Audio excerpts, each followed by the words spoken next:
Welcome to Explain Movie. This is the place where we take films apart and put them back together in a way that actually makes sense. Walking through the key scenes, the characters who drive them, the twists that catch you off guard, and the small details that give each story its own personality. If you're the kind of person who loves movies but also loves digging into what makes them tick, you've landed in the right spot. So get comfortable, settle in, and let's get into it. Aladdin sneaks past the palace guards and makes his way to Jasmine's room, still under the impression that she's just a handmaiden. For a moment it looks like she might throw him out, and honestly, she probably should have, but he promises to come back the following night, determined to see her again and set things right.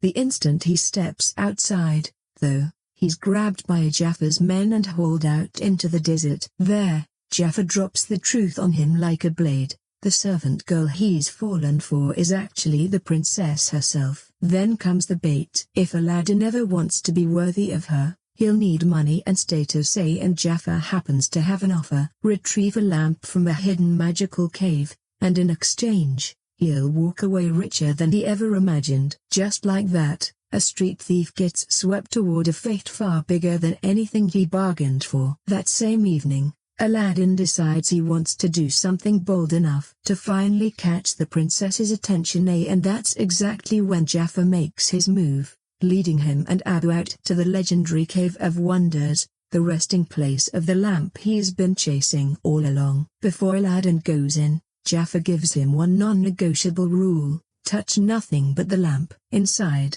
Aladdin is surrounded by more treasure than he's ever seen: gold, jewels, diamonds piled everywhere, but he resists temptation and keeps his hands to himself, knowing one wrong move could set the cave off. Deeper in, he stumbles on a magic carpet trapped beneath a slab of rock. He frees it, and it practically bursts to life with excitement, like a dog finally let off its leash. Further ahead, the lamp waits on a raised ledge, almost as if it had been placed there deliberately. Aladdin climbs up and grabs it, but the moment he does, Abu can't help himself and knocks over a piece of treasure, waking the cave's fury. Walls close in, paths crumble, and lava starts flooding the ground as the whole place seems determined to bury them alive. The carpet swoops in just in time, dodging falling debris and racing them toward the exit. At the mouth of the cave, Jafar is waiting, but he's not there to help. He doesn't even bother pretending. He demands the lamp immediately,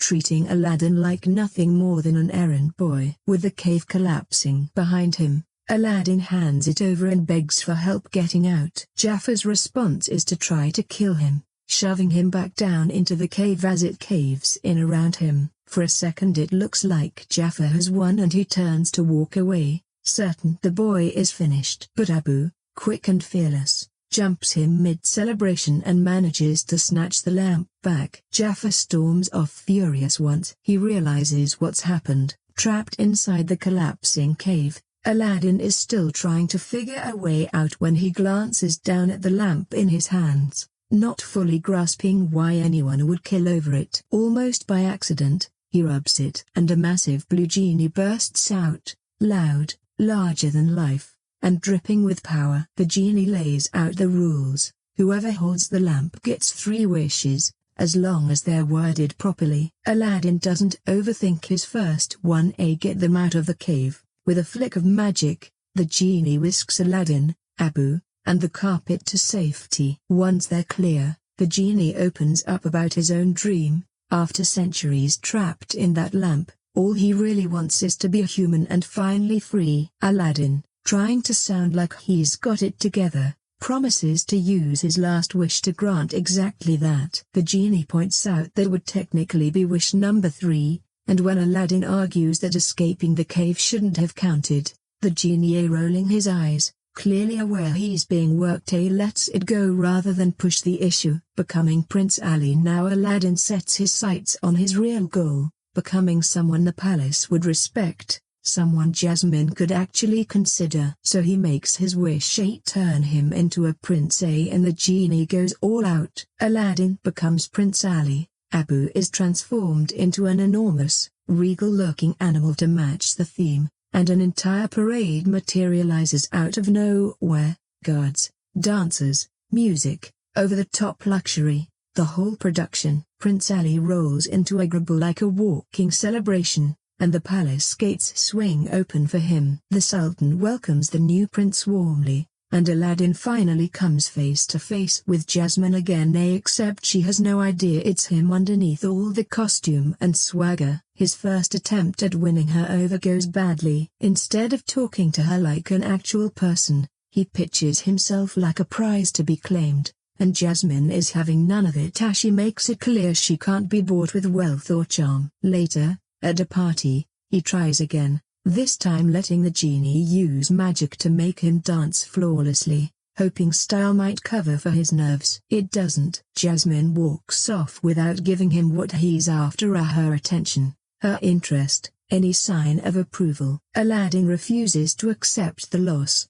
but the genie levels with him. Stop performing and just be yourself. Aladdin isn't convinced that's enough. He thinks he needs one more grand gesture. The rooftop and the carpet tried. The genie suggests he simply talk to Jasmine honestly, in private. So Aladdin cooks up a plan. He'll have the genie create a distraction conveniently. The genie and Dahlia already have obvious chemistry while he sneaks up to Jasmine's room on the magic carpet. Jasmine is suspicious right away, sensing something oddly familiar about him, but Aladdin manages to dodge the truth again. He shows her the carpet, repeats the exact words from their first meeting, do you trust me?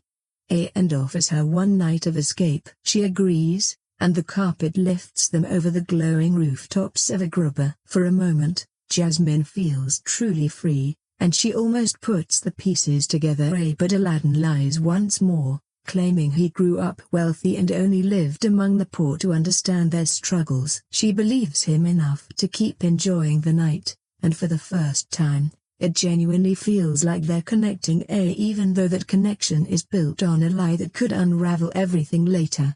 The next morning, Aladdin, still riding the high of the night before, tries to find Jasmine again, but Jafar and the palace guards cut him off first. And this time Jafar isn't pretending anymore. He's figured out that Prince Ali is a fraud, and to prove it, he sets a trap. He has Aladdin thrown off a high ledge into the ocean, betting that if the genie is real, it'll save him. As Aladdin falls, Abu and the carpet scramble to reach him with the lamp, but it slips into the water during the chaos. Aladdin starts to black out until his hand brushes against the lamp and the genie bursts free. With no time to think it through, Aladdin burns his second wish just to survive, and the genie pulls him back from the brink, exposing Jafar once he's recovered. Aladdin rushes to the Sultan with Jasmine at his side and finally says what needs saying, Jafar is a traitor. Jafar barges in right after, trying to regain control the way he always has, using his enchanted staff to bend the Sultan's will. This time, though, Aladdin sees exactly what's happening. He wrestles the staff away and smashes it, breaking the spell and revealing how Jafar has been manipulating the throne all along. The Sultan orders him arrested on the spot, but Jafar isn't done that night. Iago sneaks in, steals the keys, and frees him, quietly setting up the real coup. Meanwhile, the palace is celebrating. The Sultan thanks Aladdin for saving the kingdom and announces that he'll marry Jasmine. Everything Aladdin ever wanted is suddenly within reach. Except there's a catch. Without the genie, he can't keep the Prince Ali act going forever. So he goes back on his word, telling the genie he can't set him free after all. He still needs that third wish to maintain the disguise. The genie is devastated, calling Aladdin out for hiding behind lies and asking how long he really plans to keep living as someone else. Hurt, he withdraws back into the lamp, leaving Aladdin alone with his guilt. Not long after, while Aladdin is out in the city, Jafar, now in disguise, sneaks in and steals the lamp, becoming the genie's new master. Back home, Aladdin keeps replaying the genie's words and finally admits to himself that he can't keep this up. He resolves to come clean to Jasmine and the Sultan, and that's when he realizes the lamp is missing. Jafar's wishes. Jafar marches straight into the throne room and wastes no time. His first wish, make him sultan, right in front of everyone. Even Hakim, the loyal captain of the guard, is pressured into bowing along with the rest, as if the kingdom's rules have been rewritten overnight. Jasmine tries appealing to Hakim's conscience, reminding him he serves the kingdom, not a power-hungry usurper. He hesitates, sensing something's wrong, which only infuriates Jafar further. So he makes a second wish, to become the most powerful sorcerer alive. The genie, bound to obey, grants it, and Jafar's newfound magic lets him lock down the palace and tighten his grip on everyone inside. The mask comes off. Aladdin returns and tries to steal the lamp back but fails, and Jafar seizes the moment to expose him publicly, revealing that Prince Ali is nothing but an ordinary street kid. As punishment, he banishes Aladdin to the most remote, frozen corner of the world. Then he turns to Jasmine with a brutal ultimatum: marry him, or he'll kill her father and Dahlia. She agrees outwardly to protect them, but refuses to be truly broken by it. Exile Aladdin wakes up stranded in an icy wasteland. He finds Abu stuck in a narrow crevice and braves the cold to pull him free, and the magic carpet, refusing to abandon them, finds them and carries them toward home. By the next day, they're racing back to Agrabah, where the forced wedding is already underway. Jasmine is moments from being trapped in a marriage she never wanted when she spots Aladdin returning on the carpet, and hope reignites instantly. She distracts Jafar, grabs the lamp, and leaps onto the carpet with it. Jafar retaliates by transforming Iago into a massive, terrifying bird to chase them down. Iago manages to snag the lamp midair, and a frantic tug-of-war breaks out as everyone scrambles for control. Even the Sultan gets involved, knocking Jafar's staff away in the confusion. The spell breaks, Iago reverts to normal, and Abu grabs the lamp again, but Jafar keeps coming, throwing raw magic at them without restraint. Realizing the only way to beat him is to exploit his own ego, Aladdin points out that no matter how powerful Jafar becomes, he'll never surpass the genie. It's exactly the bait Jafar can't resist. Blinded by greed, he uses his third and final wish to become a genie himself, craving power without limits. The genie grants it, and the trap springs shut instantly. Genies come with a catch. They're bound to serve whoever holds their lamp. Jafar is sucked into his own prison, undone by the very thing he wanted most. The genie flings the lamp far away from the palace, out of anyone's reach. Freedom and a new future. With Jafar's magic broken, Agrabah is free again and the kingdom breathes easier. The genie braces himself for the usual routine, back into the lamp, since Aladdin technically still has one wish left. But Aladdin surprises everyone, including himself, by using that final wish not for status or disguise, but to set the genie free, exactly as promised. The magic shifts everything. The genie is no longer bound to anyone, finally able to live his own life and use his power however he chooses. Overwhelmed, he embraces Aladdin before setting off to see the world with Dahlia. The story loops back to its framing device, revealing that the sailor from the opening scene is connected to this very tale, giving the whole thing the feel of a legend passed down through generations. Finally, the Sultan does what he never could bring himself to do before. He acknowledges that Jasmine is ready to rule, and hands her the authority to govern and to marry whoever she chooses. Love over politics. Jasmine runs after Aladdin and chooses him openly, no more secrets between them. In the end, the two build a life together, while the genie and Dahlia head off toward their own new horizon. Here's a thought: maybe Aladdin was never really about the lamp. Not the genie, not even the magic. Maybe the real wish buried at the center of this story was simply the desire to be seen. Because when Disney first announced a live-action Aladdin remake, the internet's reaction wasn't exactly enthusiasm, it was skepticism, unease, even outright hostility. How do you remake a classic like this? How do you possibly replace Robin Williams? And why did the genie's first look seem so off? And yet, somehow, against all that resistance, Aladdin, 2019, didn't just survive, it became one of Disney's biggest live-action hits. But was it actually good? That's what we're digging into here, not just as a remake, but as its own reinterpretation. We'll walk through the story, the characters, the themes, the directing choices, the performances, the music, and how it landed culturally, and ask the real question: did this Aladdin discover something new, or just give an old lamp a fresh coat of polish? There's more going on under the surface here than you might remember, so stick with it. Aladdin hit theaters in 2019 under the direction of Guy Ritchie, a filmmaker known for fast, stylized crime films, not exactly the obvious pick for a Disney fairy tale. John August and Ritchie co-wrote the screenplay, adapting Disney's 1992 animated original, which itself drew from Middle Eastern folklore found in 1001 Nights. Genre-wise, it blends fantasy, adventure, musical, romance, and family entertainment, running just over 2 hours. It's an American production in the English language, though it leans heavily on Middle Eastern aesthetics, mythology, and music, and you can feel Disney trying to walk a tightrope here, honoring nostalgia while updating the story for a modern, global audience. At its heart, this is a classic rags to riches tale. Aladdin is a street-smart orphan surviving in the bustling city of Agrabah through quick wit, faster feet, and a moral compass sharper than the criminals around him. A chance encounter puts him face to face with Princess Jasmine, a woman confined not by walls but by expectations. She wants to rule her own kingdom, not be handed off as a political bargaining chip. Enter Jafar, the Sultan's calculating advisor, whose hunger for control eventually leads him to a magical artifact capable of granting extraordinary power,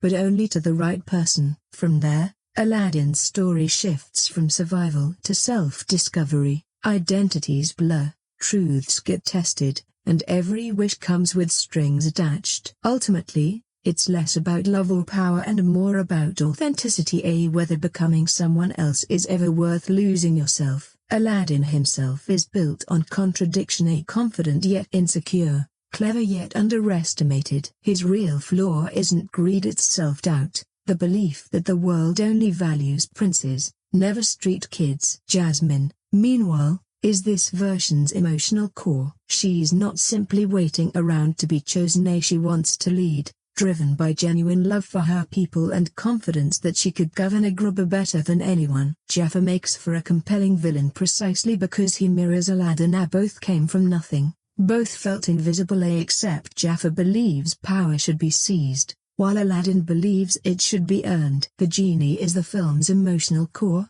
funny on the surface, but quietly tragic underneath, bound by rigid rules, desperate for freedom, and performing constantly to mask centuries of loneliness. Supporting characters like the Sultan and Dahlia ground the story, expand Jasmine's world, and reinforce the film's ideas about leadership and loyalty. Identity sits at the center of the film's themes, who you are when no one's watching, versus who you pretend to be when everyone is. The lamp represents shortcuts, the temptation to skip past growth and self-acceptance. Wishes solve problems on the surface, but they also expose insecurity underneath. Jasmine's arc introduces a strong thread about female leadership and voice. Her desire to rule isn't rebellion, it's responsibility. She wants agency, not an escape route. Jafar embodies what happens when ambition outpaces empathy. His rise is fueled by resentment rather than vision,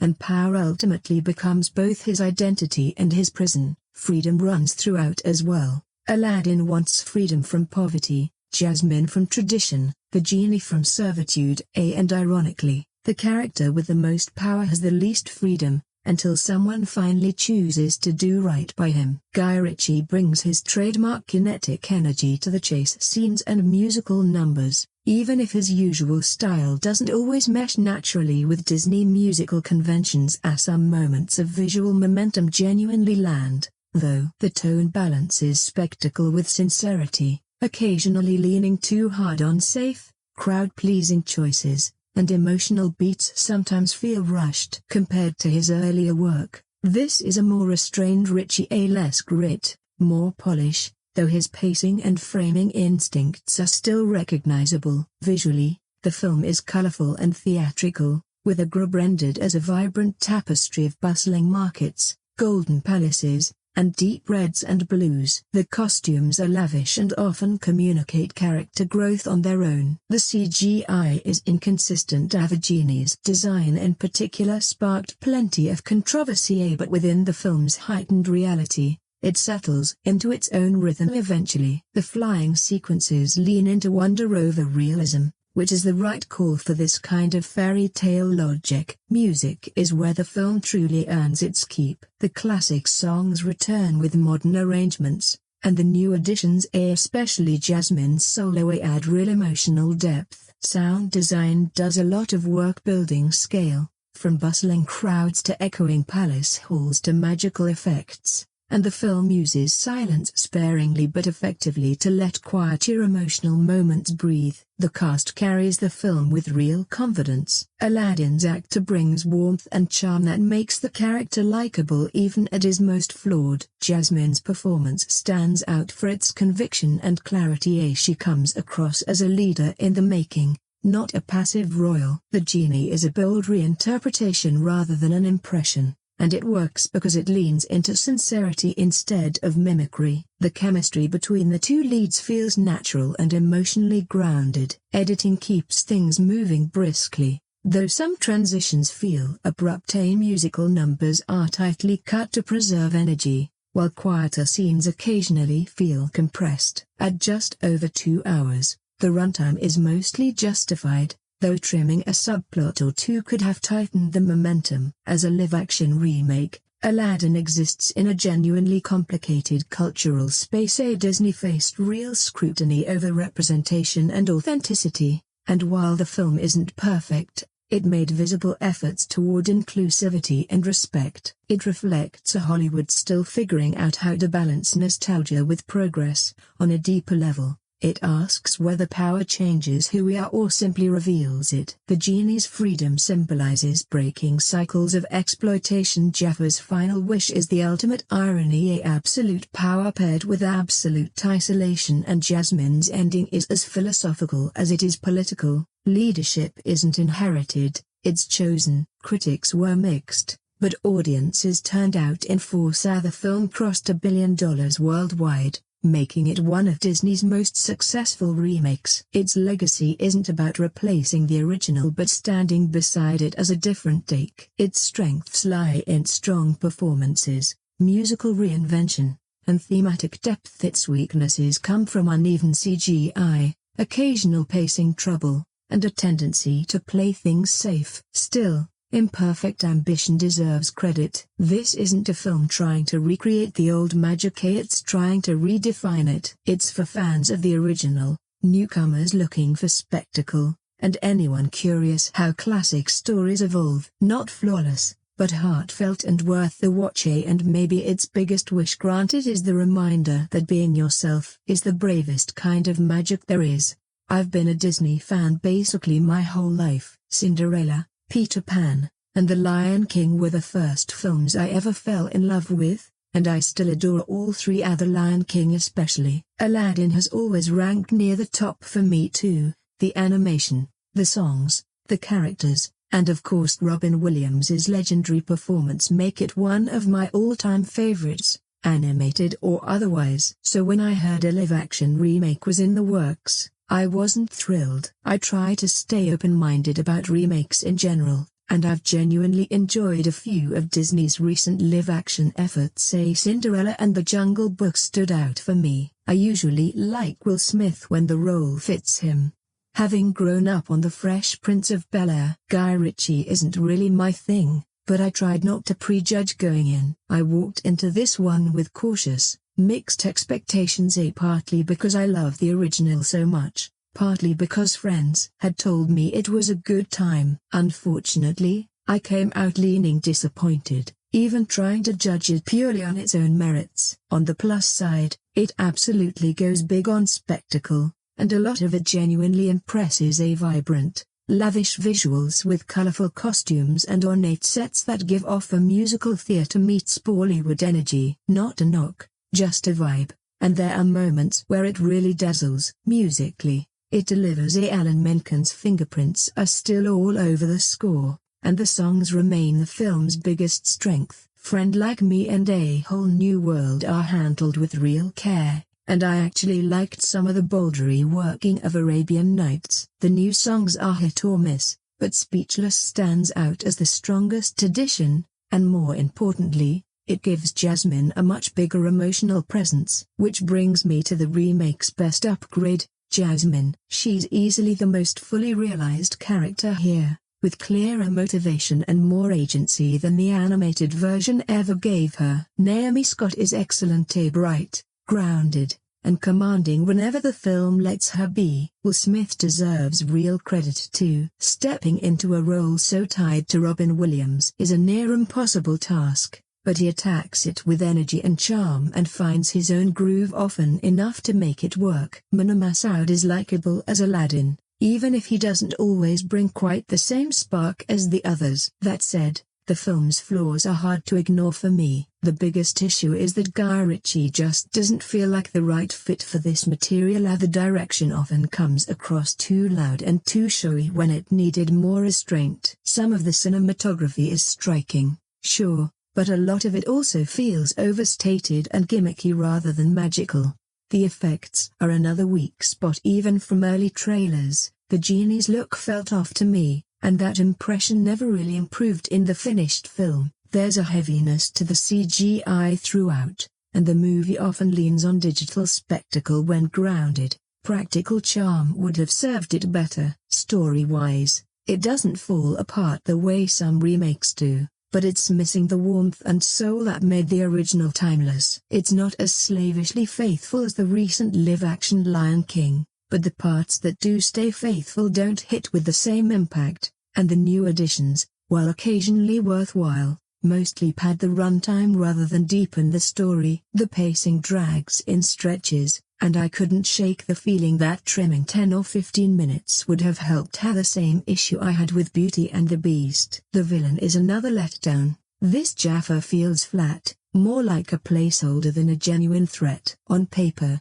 the added backstory should make him more compelling, but in practice he comes across one note. The animal sidekicks don't leave much of an impression. Either Agrabah has a few fun beats, but overall the supporting cast lacks the personality that made them memorable in the original, and I missed the distinctive vocal energy that used to define Iago. In the end, Aladdin, 2019, has plenty of color, music, and surface-level entertainment, along with a genuinely strong Jasmine and a fresh, worthwhile take on the Genie. But for me, it trades too much heart for flashy, often fun to watch and listen to, but rarely enchanting in the way it needed to be. Disney's live-action Aladdin sticks close to the familiar fairy tale structure, but it opens with enough energy to feel like its own ride, at least at first. The story kicks off with Princess Jasmine sneaking out into the city to see how ordinary people live. She tries handing out bread to some hungry kids but gets into trouble when she can't pay for it. That's where Aladdin,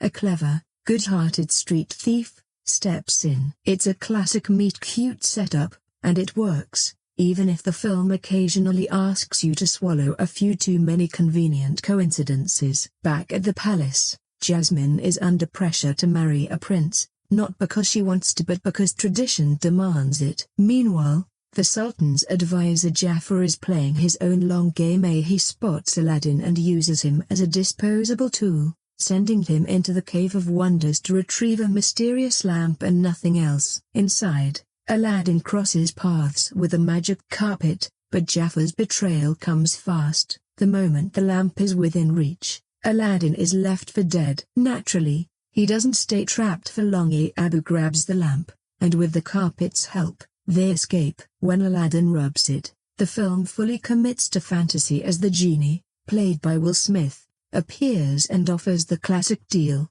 3 wishes. At this point, the movie becomes a pretty good example of Disney's current playbook, turning beloved animated classics into big, glossy live-action events. From a business standpoint, the logic is obvious. The stories are already beloved, the brand recognition is massive, families show up, and the studio has an entire library of familiar titles ready to be repackaged. It's safe, calculated, and usually profitable. Production-wise, there's little to complain about. Otherworld is heavily CGI but still feels grounded enough to sell. The costumes pop, the sets are packed with color, and the casting mostly clicks. And yes, a giant blue-purple Will Smith as the genie could have been a disaster, but it somehow lands better than expected. He isn't trying to replicate Robin Williams, which is probably the right call, even though it creates its own issue. At times Smith's genie feels like he's performing near the role rather than fully inside it. Where I start to have real problems is with the story's emotional glue. There's a people see what they want to see logic baked into the disguise plot,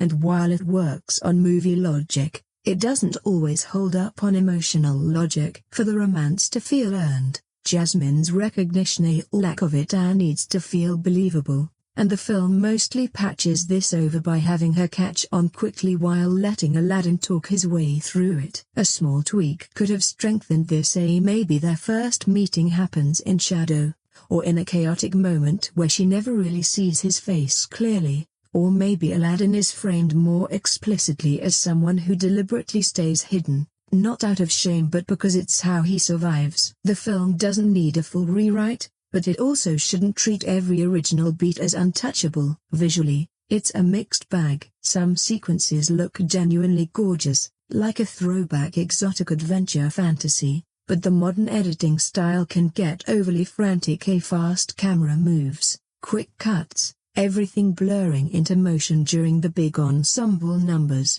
which can turn what should be a highlight into something a little exhausting. That said, not every musical number suffers. Prince Ali is staged with grand, parade-like showmanship and ends up being one of the most entertaining sequences in the film, big and totally committed. A Whole New World, on the other hand, looks pretty but gets weighed down by dim, overly dark nighttime visuals that keep it from feeling as magical as it should. As for the cast, Mena Massoud brings charm to Aladdin, and Naomi Scott gives Jasmine real fire and determination, even if her freedom of movement and public actions would realistically carry much bigger consequences in a strict royal setting. The film clearly wants her to read as a modern heroine, and she sells that angle well. Marwan Kenzari's Jafar has presence and a sleek kind of magnetism, but he lacks the playful menace and humor that made the animated villain so memorable. He's colder,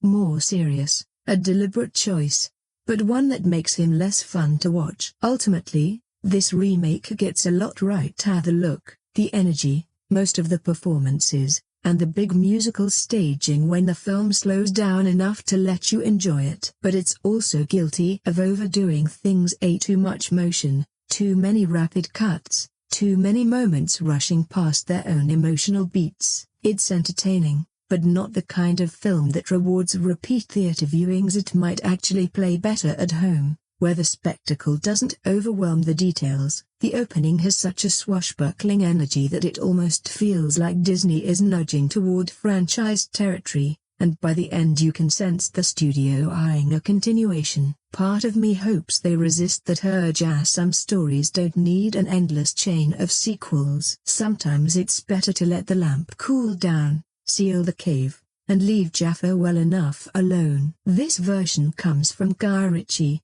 who directs and shares a writing credit. He's the kind of filmmaker whose reputation splits between his tabloid-era notoriety and the films people actually remember him for. Despite being British, there's surprisingly little British flavor in the finished product. This is a glossy, studio-scale American blockbuster staged in a stylized, fictionalized setting inspired by Arab culture, and the most American ingredient of all is obvious: Will Smith. He's easily the biggest name in the cast, and it's not hard to imagine the marketing team breathing a sigh of relief once he signed on as the genie. Whether his performance is especially nuanced is almost beside the point. His star power carries a lot of the film's weight, and the movie leans into that fully. Runtime clocks in a little over 2 hours. As for the plot, it's Aladdin. If you know the animated version, you already know the basic beats. so I won't retread every turn. It's been a while since I last watched the original,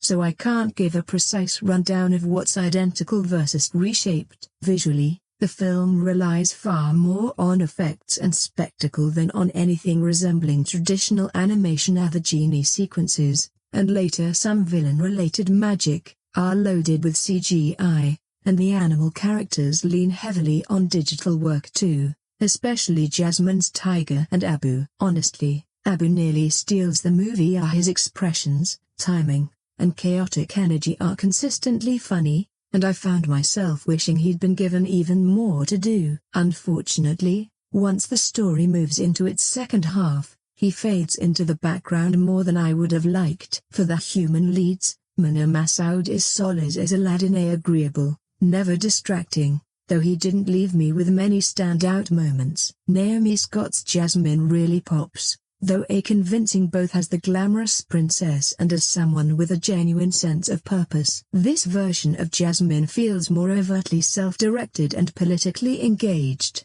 whether that's a modern update or simply an emphasis that comes through stronger here. It works for the most part, and I enjoyed her presence. Jafar is trickier. I understand why they didn't want him too nightmarish, since this is still meant to play as family fantasy, but the character feels notably toned down compared to what people associate with the animated version. He's less slimy menace and more controlled schemer, and that shift won't land the same for everyone. The Sultan doesn't add much beyond what the plot requires, and a couple of the costume and makeup choices didn't quite land for me either. Where the film consistently delivers is the visual presentation. Costumes, sets, and overall production design are lavish, and the effects are generally strong. If you're here for the theme park side of the experience, it mostly delivers. Unfortunately, the songs didn't hit as hard for me, though that might be on the dubbed version I watched. Musical moments tend to lose punch when you're not hearing the original vocal performances, so if you have the choice, go with the original language. I also want to give a quick shout out to Hakim,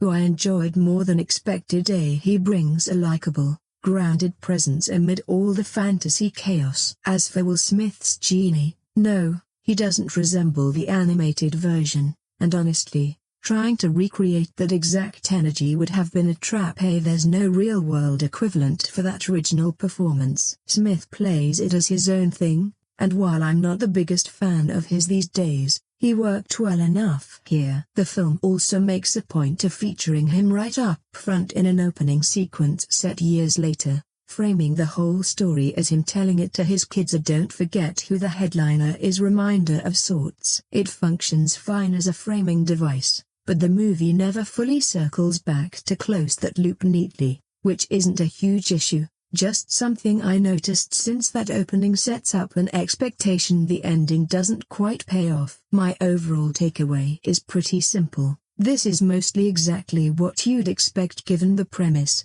budget, and creative team. It has genuinely fun, charming stretches, especially whenever Abu is causing mischief, and it also has moments where the spectacle feels more technically impressive than emotionally exciting. The big introduction of the Genie, for instance, is staged to be jaw-dropping, but it didn't really blow me away. I'm curious whether it makes any real dent come awards season for visual categories like costumes or effects, but I could also see it being the kind of film people enjoy, move on from, and largely forget by the time nominations roll around.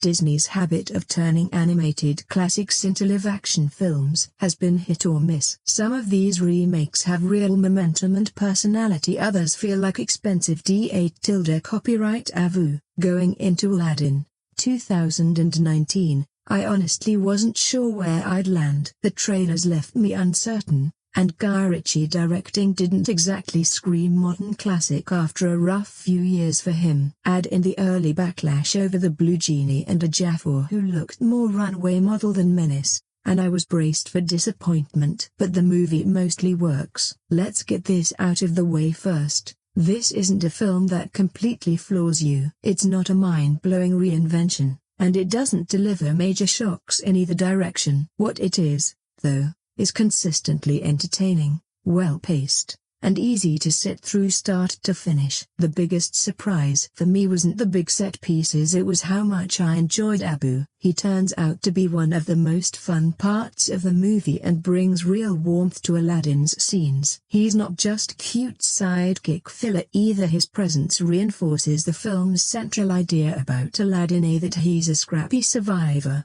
not someone cruel or selfish at heart. That thief but still a good person balancing act is something the story has to sell, and I think it does it well. Aladdin steals because he has to, but the film makes sure you see his conscience in action, especially in moments where he gives up what little he has to someone who needs it more. The message is clear: don't judge him as a villain just because he lives outside the law.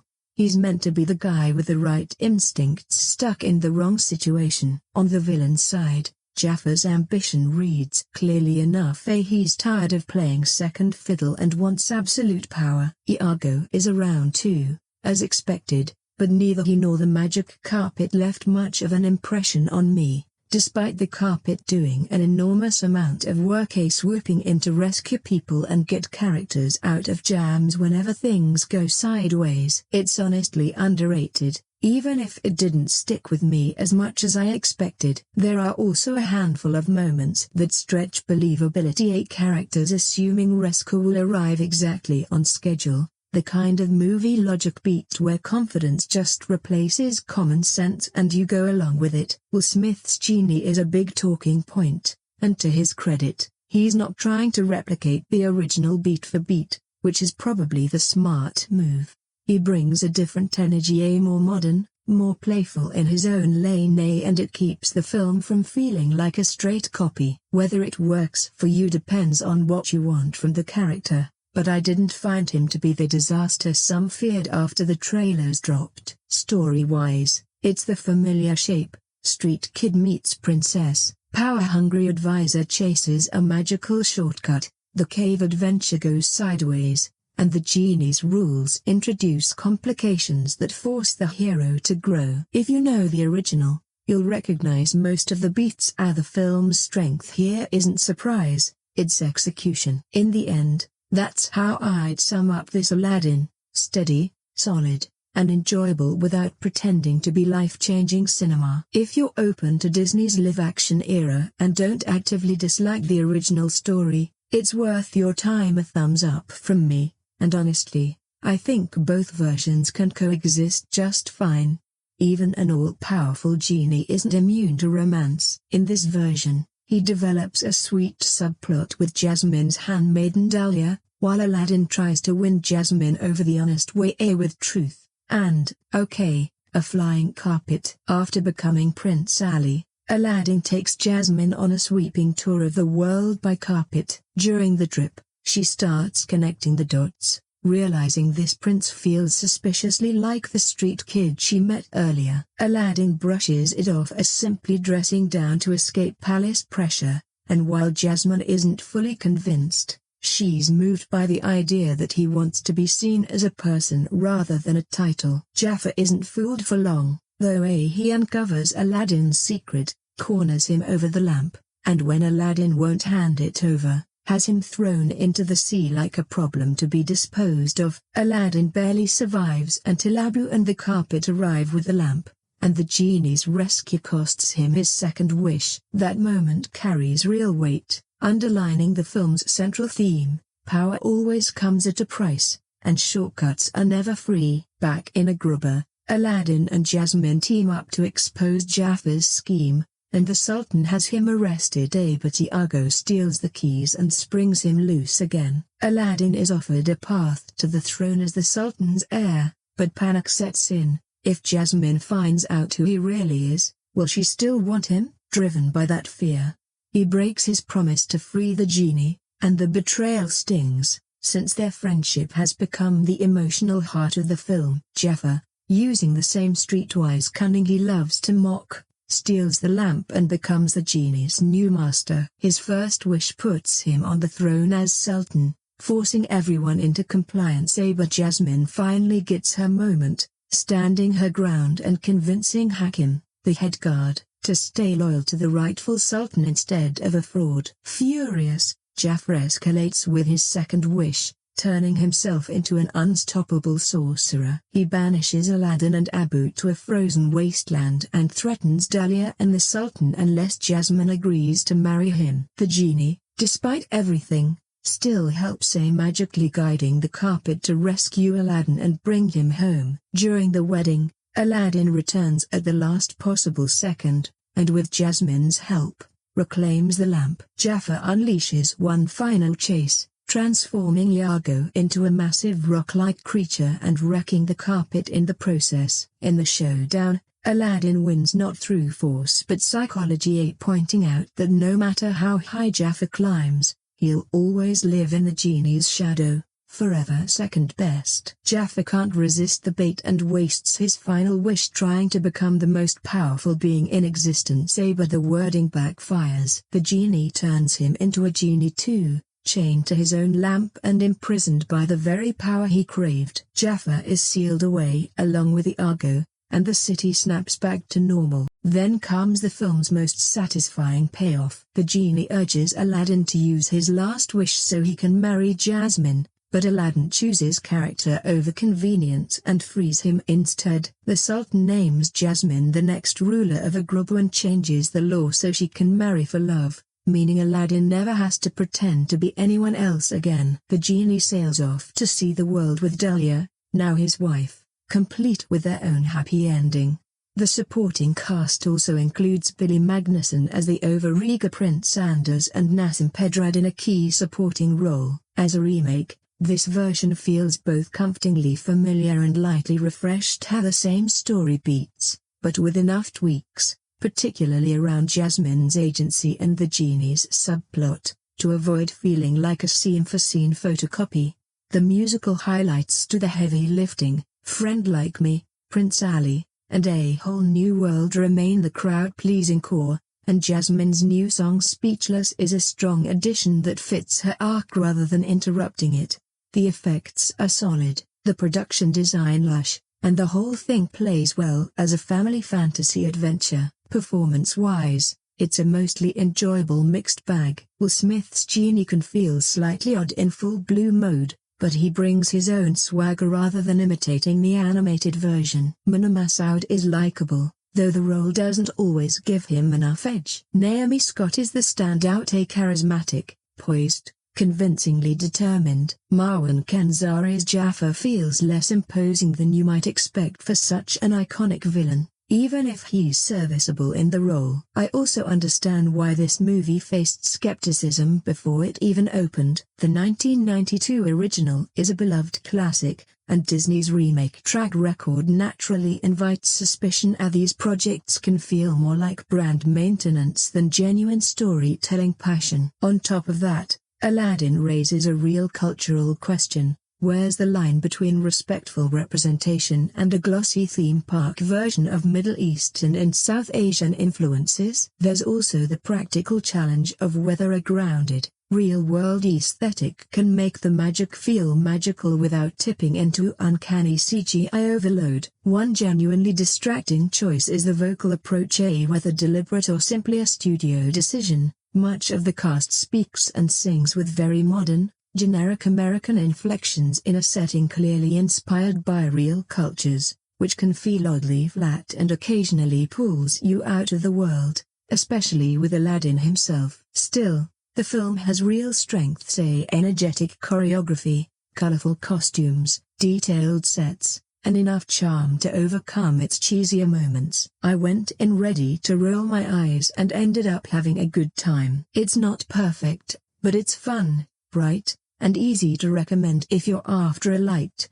crowd-pleasing fantasy. It's clear the film borrows a few tricks from the tradition of big, colorful musical set pieces designed to impress, and you can tell real effort went into staging them as crowd pleasers. At the same time, some of that pageantry doesn't always land as gracefully as intended. A few visuals read more like a polished display than an organic part of the world, less textured than they should be, with choreography that can feel oddly restrained when it's clearly aiming for grandeur. Prince Ali is the clearest example, designed as a showstopper, lively and lavish in parts, yet still feeling strangely hollow at the edges. like it's hitting the beats of spectacle without fully coming alive. I'm also a little uneasy about how the production handles a setting drawn so heavily from real-world cultures. The city itself is fictional, more storybook composite than direct representation, similar to how fantasy aesthetics can exist without mapping precisely onto any real country or people. The adventure matters more than exact geopolitical accuracy. Still, the inspiration sits close enough to reality that it's hard not to notice the tightrope the film is walking. I'll admit I'm not the ideal person to render a final verdict on cultural sensitivity here,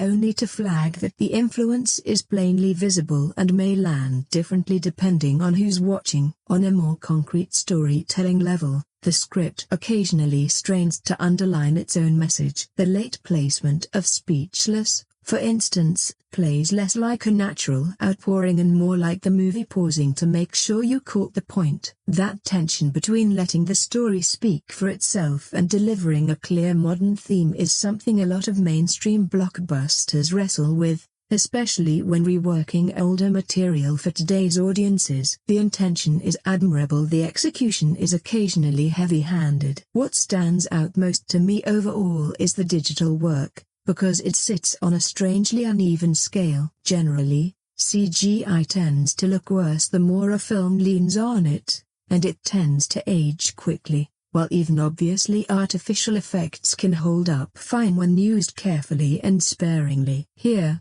the issue isn't just that quality varies, it's that the variation shows up in the wrong places. When the genie goes big, during his flashiest, most maximalist displays of power, the effects are clearly synthetic but executed with enough confidence and artistry to feel enchanting. The smaller touches work well too. The carpet, the genie's presence in quieter scenes, the environmental fantasy of Agrabah and the Cave of Wonders. The integration there is often surprisingly smooth. But the weaker pockets are hard to ignore. The gap becomes glaring during certain carpet flight sequences, where the compositing looks flimsy, and especially with the animal characters Iago, Raja, and above all Abu can veer into an uncanny zone where they feel neither convincingly real nor convincingly stylized. It's a little baffling that a deliberately exaggerated, magically transformed character can look more appealing than the version meant to pass as a living creature, especially given how many earlier films managed more persuasive digital animals with far fewer resources. That said,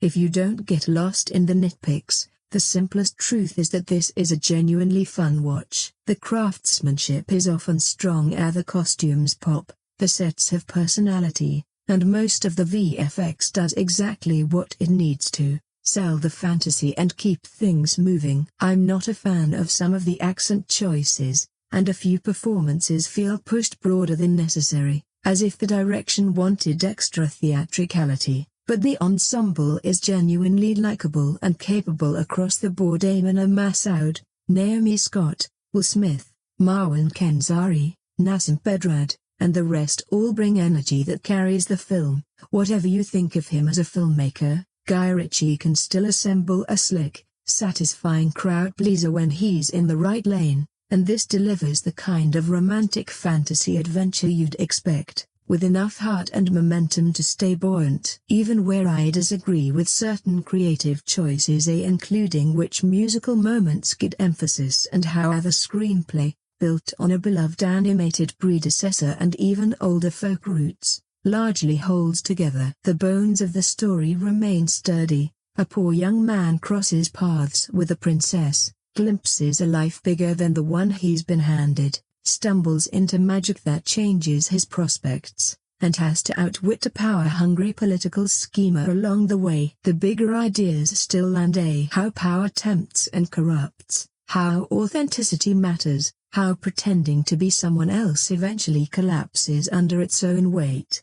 Perhaps the most meaningful update is how Jasmine is treated. Earlier versions weren't necessarily trying to shortchange her, but they were shaped by older assumptions about what a Disney princess could do within the story. That framework feels dated now, and this film pushes her toward more agency and a clearer sense of purpose. I still wished it went further, but it's undeniably a step in the right direction. At the end of the day, I don't think anyone could watch this in good faith and claim it's flawless. The real question is just how many issues you notice and how much they bother you. For me, a handful of flaws are clearly there, but none serious enough to ruin the ride. The film mostly wants to have fun and retell a familiar story with a slightly updated lens and a gentle nod to other cultures. Imperfect, sure, but it honestly didn't need to be more than that. I'm not here to take anything away from people who loved it even more than I did, or from those who found it frustrating. All I can say is that I enjoyed myself, and given how easily a project like this could have fallen apart, that's genuinely impressive. You don't need to go out of your way for this one, but if it's already on your radar, it's an easy, light watch worth giving a shot.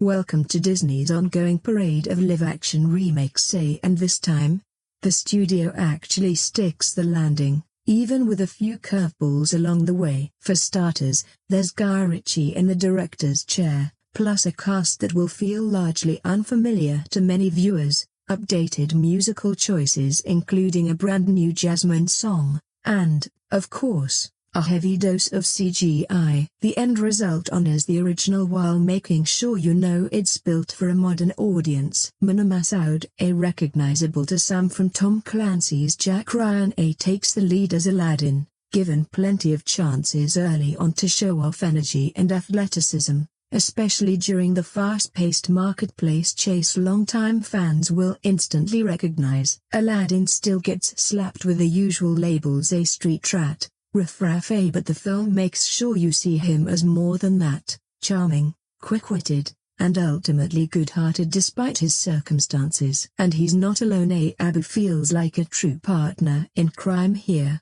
not just a cute sidekick, helping him steal, escape, and stumble into trouble at exactly the right moments. Naomi Scott plays Jasmine with a blend of warmth and ambition, leaning harder into her desire to shape Agrabah's future rather than simply waiting for fate to intervene. She's still boxed in by tradition and expected to pick from a lineup of royal suitors, but the film gives her more drive and a clearer voice. Scott's vocals stand out, especially on her big new number, Speechless, designed as a modern showstopper that's fully hers. Then there's the part that made everyone nervous from the start: the Genie. Will Smith steps into one of Disney's most iconic roles, walking straight into Robin Williams's shadow. Nobody sensible expected him to replicate that exact lightning-in-a-bottle energy, and thankfully he doesn't try. Instead, he keeps the character's spirit intact while layering in his own rhythm and personality. It works better than a lot of people expected,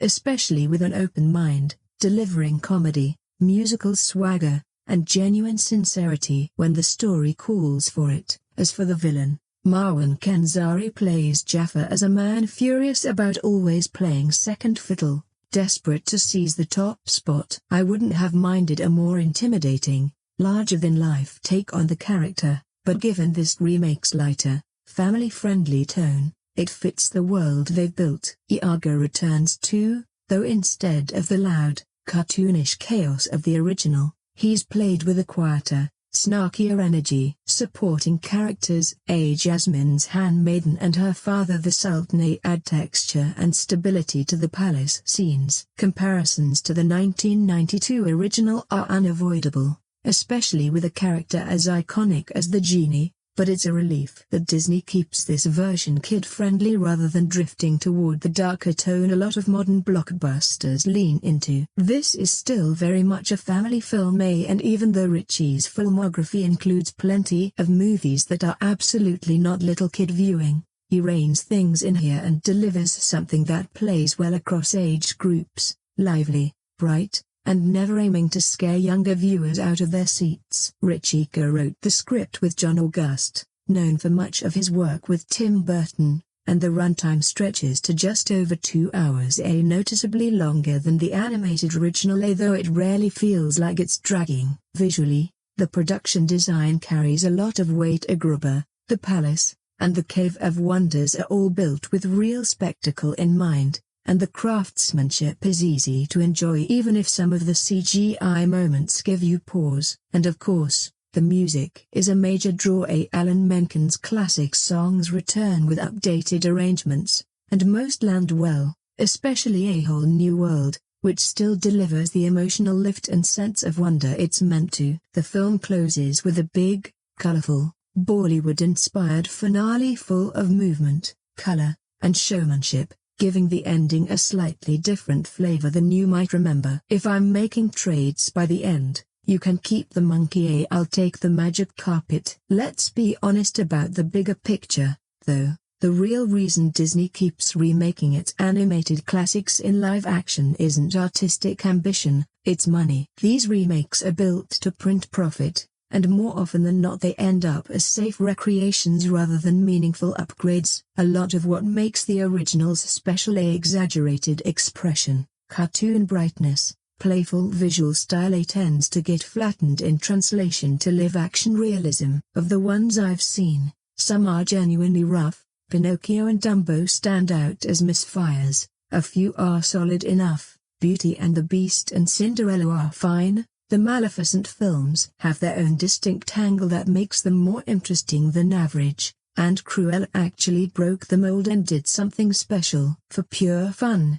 even the old 90s live-action 101 Dalmatians movies had more charm than they had any right to. This Aladdin lands in that small top tier of Disney remakes for me, alongside The Jungle Book and The Little Mermaid, one of the few that lands somewhere between solid and a genuinely good. It doesn't gut what people loved about the original, and it doesn't just pad the runtime with louder visuals. It feels like it understands the appeal of the source material and tries to build on it rather than simply reprint it. A big part of why it works is the music. The songs feel purposeful rather than obligatory, and the film makes smart small adjustments that give familiar moments new meaning. One jump ahead, for example, is tweaked so it isn't just Aladdin performing for the audience, it becomes him showing Jasmine what his world feels like, a subtle shift that adds character and makes the scene feel more personal. And honestly, there's something special about watching real performers dance in a real space during a full-scale musical number, and no matter how iconic 2D animation is, the physicality of live performance hits differently. The choreography is one of the film's biggest strengths,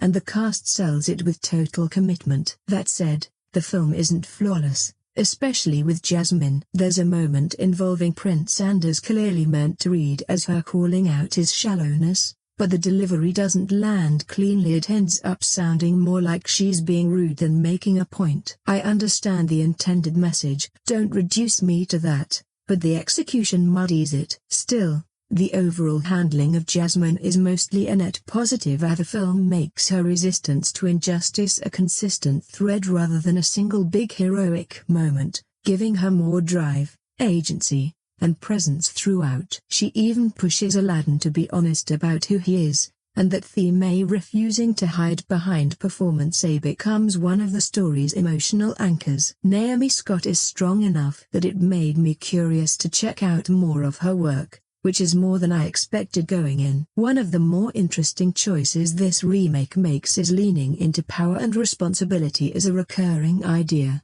Jasmine is born into influence and wants to use it for people who are overlooked. The genie has enormous power but is trapped serving others, often people who already have more than enough. Jafar starts with almost nothing, claws his way toward the throne, and shows exactly how dangerous he becomes the moment he gains real authority. And Aladdin isn't chasing domination, he's chasing dignity, terrified of being seen as disposable. I also appreciate what they did with a role that obviously couldn't be recreated the same way. The animated genie is iconic, and trying to copy that would have been a disaster. Here, the character gets more internal texture, more humanity, more vulnerability, and for once, actual personal desires beyond being a magical force of nature. Giving him flaws and a genuine romantic arc with Dahlia adds real dimension, making him feel like someone with an actual life rather than just a fireworks show in human form. Another improvement is how the film humanizes ordinary, working-class people. In the 1992 version,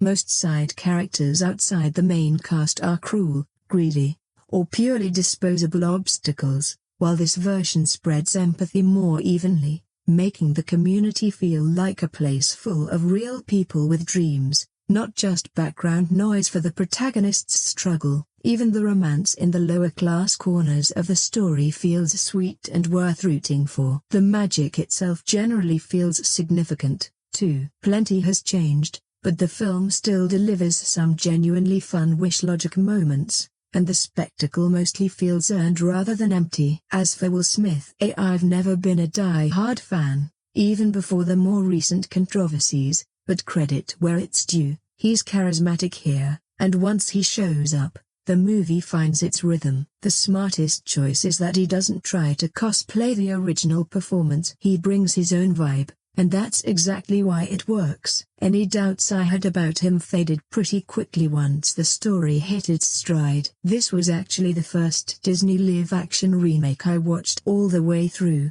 and I'll admit there's still an underlying why does this exist feeling. The foundation is largely the same, and some changes feel more cosmetic than transformative, like the film wants credit for being different without fully reinventing the story. The pacing is also uneven early on, not awful, but the opening stretch drags and doesn't really click into this is fun territory until the genie shows up. You also have to adjust to the CGI, which dips into uncanny territory here and there. Once you settle in, though, it becomes a genuinely enjoyable ride, occasionally sliding into rom-com energy that works better than you'd expect. The third act isn't quite as strong as the middle stretch, but it doesn't derail the experience. Several character arcs land satisfying conclusions, even if a few beats feel slightly forced given who these characters are. In the end, I'd call it a genuinely entertaining remake, even if it doesn't fully justify its own existence. The best part remains the music. Those songs stick with you long after the credits roll, which is also part of what makes the whole endeavor feel a little unnecessary, since most of the soundtrack is inherited rather than reinvented, and some musical sequences are staged closely enough to the animated film that they might as well be live-action replicas. Honestly, I don't fully get Disney's current obsession with remaking their animated hits as live-action films. Money, obviously, but that explanation only goes so far when the result often feels like a near shot-for-shot replay of something audiences already love. What's the rush? In 2019 alone, they were pumping these out back-to-back, which makes me wonder why they didn't pace themselves a little and save one for a rainy day. This time it's Aladdin, and it's fine, not a disaster, not a revelation, just mostly what you'd expect. The plot barely deviates from the blueprint: a scrappy street kid with big dreams, a princess who wants real control over her own future, and Jafar lurking in the background pulling the kingdom's strings. Aladdin gets drawn into a risky mission leading to a mysterious cave, a certain lamp, and a surprise genie offering 3 wishes. From there, it's the familiar tug-of-war, Aladdin hoping his wishes will win Jasmine's love, and Jafar treating power like the only thing worth having. The film works best in its casting, especially Will Smith. He's the glue holding the whole thing together. His genie isn't trying to replicate the animated version beat for beat, which is honestly the only smart approach, and he brings enough energy and charisma to make the film feel alive whenever he's on screen. Even in its safer moments, he keeps it watchable. Mena Massoud does a solid job as Aladdin, charming, likable, and believable as the diamond in the rough, and Naomi Scott's Jasmine comes across as a stronger, more modernized version of the character. The film clearly wants her to be more than just the prize at the story's end,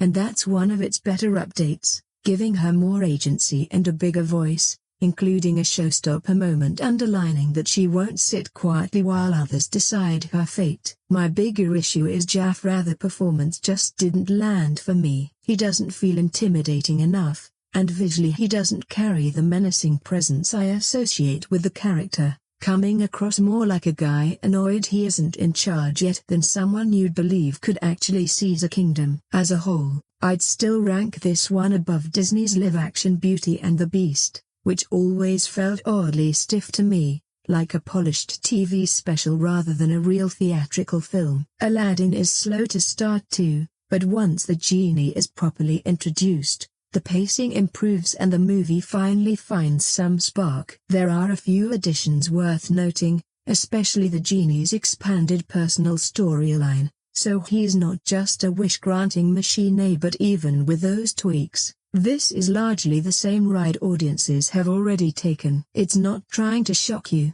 challenge you, or reinvent much. It's comfort food cinema, familiar songs, familiar scenes, familiar beats, dressed up with modern effects. And that's really the bigger point about these remakes. Disney is mining its own back catalog because fresh blockbuster scripts are harder to come by and nostalgia sells reliably. From a business standpoint, it's a brilliant strategy. From a creative standpoint, it can feel cautious to a fault, like the studio is terrified that changing too much will alienate the audience it's counting on, so it aims for safe, and the result is enjoyable in stretches but rarely surprising. Visually, it's glossy and polished, clearly designed to play big on a theater screen, and the supporting characters, animal companions, and magical effects are handled well enough to keep things moving and hit the expected marks for spectacle. But when it comes to taking real risks, the film mostly stays inside the lines. So yeah, this Aladdin is a decent crowd pleaser, carried heavily by Will Smith and boosted by a stronger, more empowered Jasmine. But if you're hoping for something that feels genuinely new rather than a familiar story in shinier packaging, it probably won't blow you away. And once you're already in Disney's live-action remake pipeline, there's no real off-ramp. The Lion King comes right after this one, and I already know I'll end up seeing it, if not for my own sake, then because someone in my house will insist.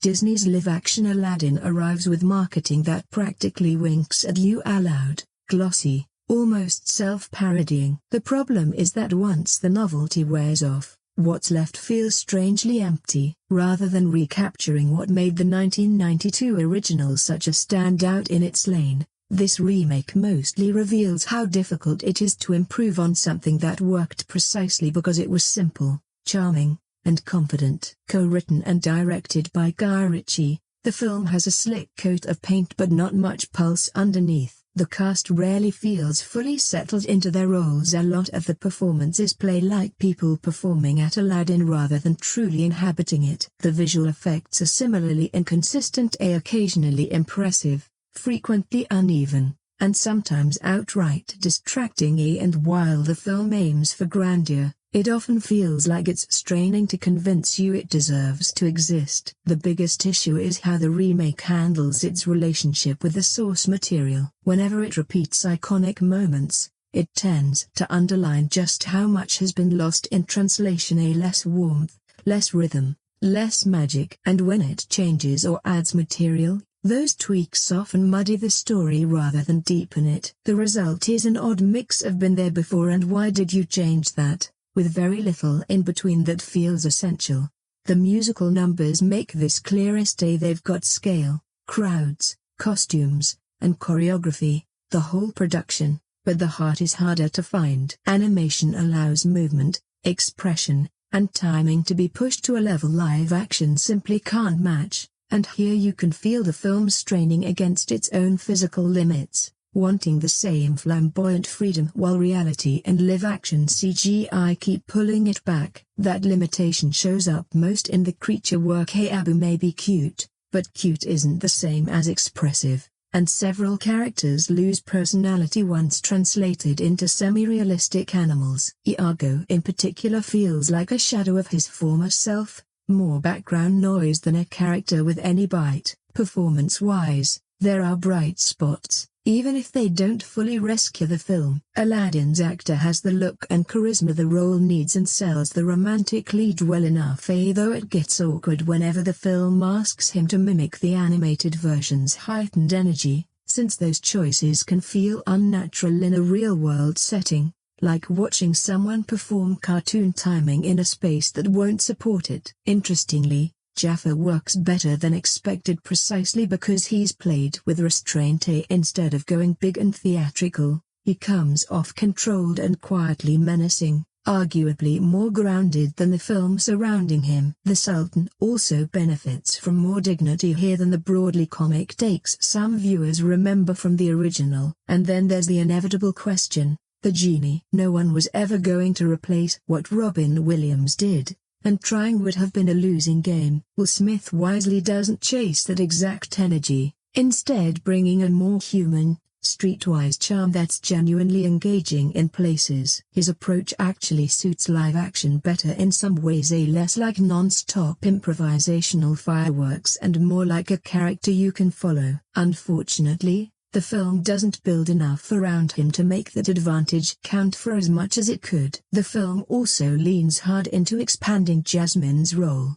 which is a sensible update on paper. The problem isn't that she's empowered, she already was in spirit. The problem is how loudly the script keeps underlining it, as if it doesn't trust the audience to notice strength unless it's announced outright. Naomi Scott does well, carrying herself with real presence, but the writing sometimes traps her in one fixed mode. I am strong as a repeated headline rather than something revealed through varied, lived-in moments. Ironically, that can make supporting characters with more visible flaws feel more alive by comparison. There's a big statement moment that plays like the film manufacturing a modern inspirational anthem beat by beat, and while the intention isn't bad, the execution feels calculated, like the film is checking a box rather than letting the character's arc naturally earn its crescendo. Stepping back, this remake embodies a frustrating pattern. Lavish production and constant motion used to compensate for a lack of real spark. Ritchie's direction is serviceable but rarely memorable.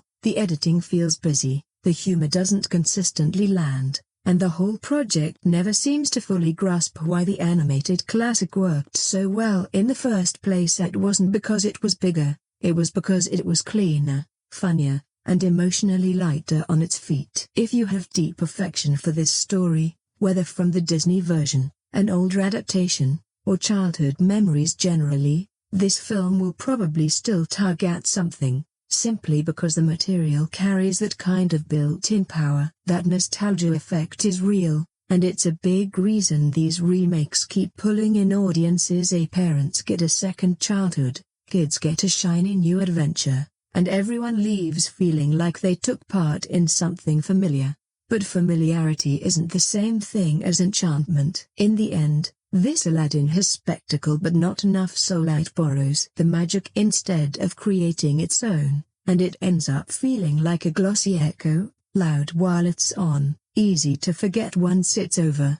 Maybe good propaganda is a real thing. If pop culture is going to shape perceptions regardless, I'd honestly rather see Arabs and Muslims connected to the bright, romanticized fantasy of 1001 Nights, even stylized and occasionally stereotypical as it is, than to the grim, headline-driven images that dominate real-world coverage. In that sense, there's arguably such a thing as good stereotyping, or at least the lesser of two cultural shortcuts. One thing Disney genuinely got right here is the casting. The leads and supporting players feel authentically placed in this world rather than pulled from a studio checklist, and even though most of them weren't household names going in, the film had its anchor in Will Smith, a star with enough pull to carry the film's energy. It's almost fitting, given that he's essentially the genie of the casting choices himself. What surprised me most is how little I found myself rolling my eyes at modern polish. This version never felt like it was tripping over political correctness,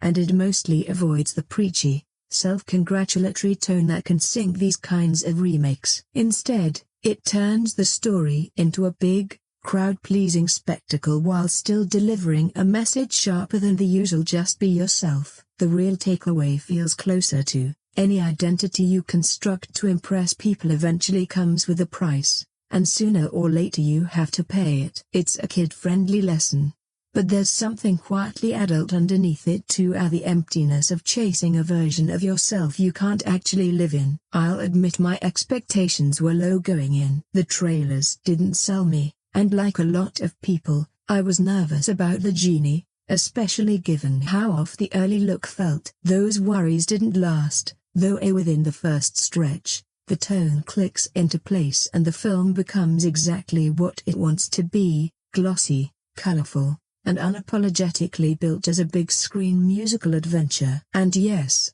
Will Smith works. He doesn't try to imitate the animated Genie, which is the right call, and while there are small nods to what came before, it's clearly his own version. Honestly, it was one of the first times in a while I watched him and thought, right, this guy's a movie star. This role fits him. Mena Massoud and Naomi Scott are strong individually and even better together, and their chemistry carries a lot of the film, with the cast as a whole feeling surprisingly in sync, which matters enormously in a movie where momentum and charm are everything. I've seen people call out Jafar as a weak link, but I didn't find him terrible. Marwan Kenzari plays him with a controlled menace, and if anything, the issue isn't the performance but how the script chooses him. He could have been given more room to be genuinely intimidating. The smaller roles land well too, and the supporting cast adds personality without ever hijacking the story. Musically, it delivers exactly what you'd hope for. The familiar songs are all here and largely hit the nostalgic notes they need to, and the new additions don't feel like filler. They used to expand Jasmine in a way that fits a modern audience, giving her more presence without turning her into an entirely different character. A Whole New World in particular is the centerpiece this movie needed: romantic, grand, and staged like a genuine event. As for Guy Ritchie, if you're hoping for his usual signature style, that kinetic edge and swagger, you won't really find it here. This plays much more like Disney's live-action blueprint than a personal directorial statement, which is honestly proof of how these remakes tend to work. The studio's identity comes first, and the director is there to execute rather than reinvent. You can feel that limitation throughout. Still, calling it just another remake doesn't quite capture the whole picture, because within the narrow lane it's allowed to drive in, it does the job well.